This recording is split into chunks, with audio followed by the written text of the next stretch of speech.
Number 10, motion to adopt the resolution setting forth non-binding parameters for business entities applying for LRTA status. So move, Mr. Chair. Second. Motion and a second. Question, Chair. Go ahead, Mr. Thornton. Yeah, I was reviewing the schedule today, and I just want to say there's probably some deep economic ramifications to this. We've stated them in the past. We've had lengthy discussions on LRTAs, the value of them, the importance of them for economic development.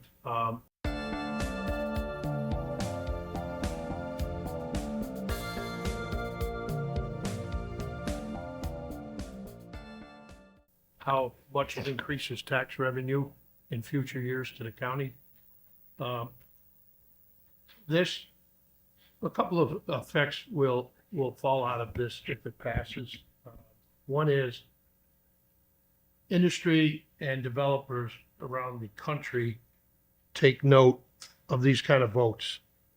Whereas in the past, corporations would readily come to Luzerne County requesting a LRTA after they requested from the local municipality and the school district, then they come to us, then we consider the LRTA.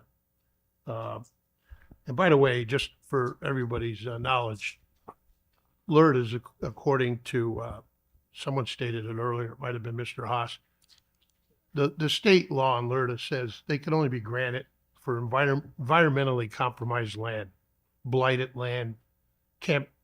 We can't grant a LRTA. It's inappropriate, maybe illegal if we gave a LRTA for a development on pristine rural land.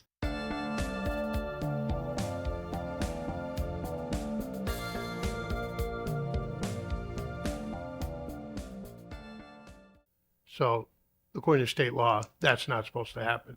So when news gets out that we're developing a more inhibitive schedule for developers, many times they won't even seek a LRTA here in the county. They'll just simply go south of us, Carbon County, Schuylkill County, or they'll go north of us, Lackawanna County. That pretty much gives out LRTAs to any kind of development up there all the time as their regular policy. So I'm concerned about that. This could have far-reaching effects far, far in the future, 20, 30, 40 years from now.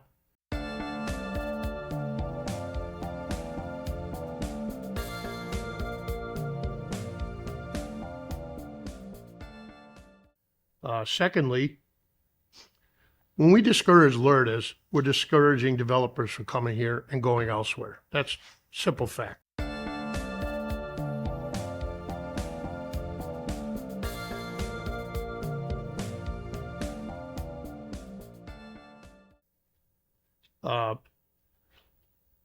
That equates to, in the future, we won't get those great increased tax revenues from those corporations.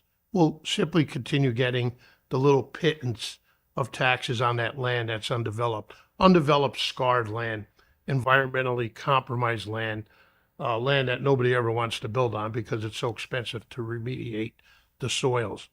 So that's why our lands around here have been sitting in Luzerne County since the 50s when the mine companies closed up and they left their column banks and their coal fields and slag, and no one's developing it because it costs a couple $1 million before you even start developing the project just to remediate the soil.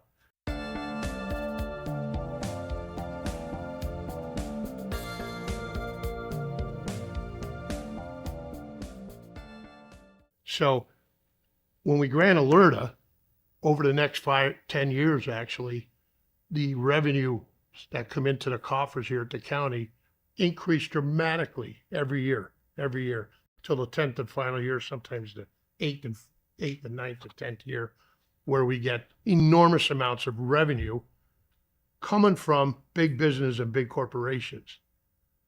That reduces the pressure on the then sitting councils to raise taxes on the mom and pops and the regular folks in this county.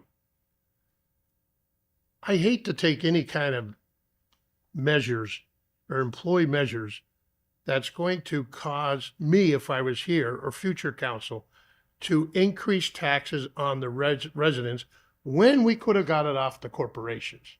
But we kind of pushed them away. We didn't want them here. And we did that with a prohibitive schedule like this. So I'm very concerned with the message this sends.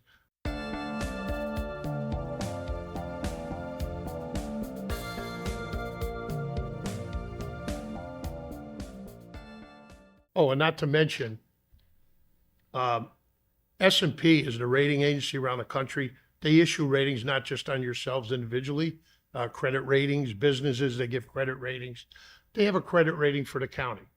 Obviously, the higher our credit rating, the better position we are as a county, and for many financial reasons. We don't want to take steps that could actually make them lower our rating. That's detrimental to the county. Many cases, it causes tax increases to the people. And I would hate for that to happen here.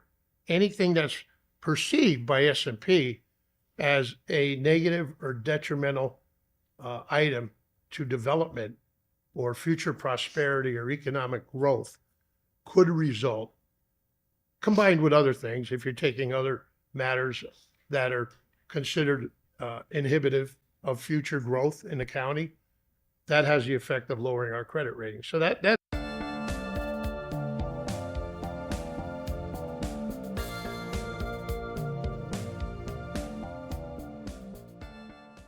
I'm concerned about too.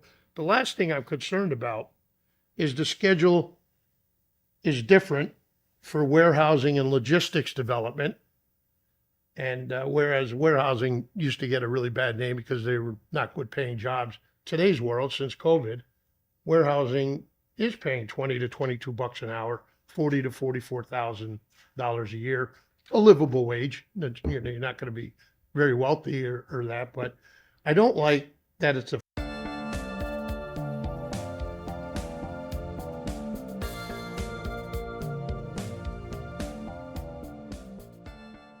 five-year limited schedule, much harder tax break or very little tax break for those companies. There's a per acre development fee of $5,000 per acre, whereas the other guys that come here for manufacturing or tech-based development, they're going to only pay $2,500 per acre, say, for manufacturing. I don't like when any government body at the federal level or state level or local level is picking winners and losers.